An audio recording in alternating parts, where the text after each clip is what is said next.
நம்ம ஒரு on road property 28 send பார்க்க வந்திருக்கோம். 28 சென்ட் பஸ் ரூட்டு மேலே உங்களுக்கு ஃப்ரண்டேஜ் 55 அடி ஃப்ரண்டேஜில் இருக்குது. இந்த இடம் தான் பாருங்கள். நல்லா ஒரே ஸ்கொயராக பாக்ஸ் மாதிரி இருக்குது இடம். 28 சென்ட் ஒரு ஃபார்ம் லேண்டு கமர்ஷியல் பண்ணுறவங்களுக்கு நல்ல ஒரு சூட்டபுளான ஏரியா. பஸ் ரூட்டு மேலே உங்களுக்கு இந்த இடம் அமைஞ்சிக்கிது பாருங்கள். ஈசிஆர்லேருந்து 5 கிலோமீட்டர், திருக்கழுக்குன்றம் தாலுக்கா, திருக்கழுக்குன்றம் SRO, செங்கல்பட்டு மாவட்டம். இது வந்து ஒரு அர்ஜென்ட் சேலுக்கு வந்திருக்கு. இமீடியட்டாக பண்ணுறவங்க நல்ல ஒரு ஏரியா. அந்த ஏரியா பார்த்தீங்கன்னா நல்லா ஈஸியாக டெவலப்மெண்ட்டாக ஆகி வர இடம் தான் உங்களுக்கு. மகாபலிபுரத்துலேருந்து கரெக்டாக சைட்டு பார்த்தீங்கன்னா ஒரு 10 கிலோமீட்டர்லேருந்து 12 கிலோமீட்டருக்குள்ளே இந்த சைட்டு மகாபலிபுரத்துலேருந்து வரும். ஈஸியாகலேருந்து கரெக்டாக ஒரு 5 கிலோமீட்டர் இந்த சைட்டு.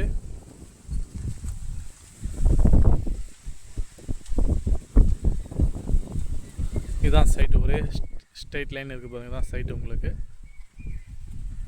மெயின் ரோட்டு மேலேயே வரும். நம்ம இடத்துக்கும் டவருக்கும் பார்த்தீங்கன்னா கிட்டத்தட்ட ஒரு 300 அடி வரும், தள்ளி தான் இருக்குது. நம்ம இடம் முன்னாடியே முடிஞ்சது இங்கேருந்து பார்த்தீங்கன்னா.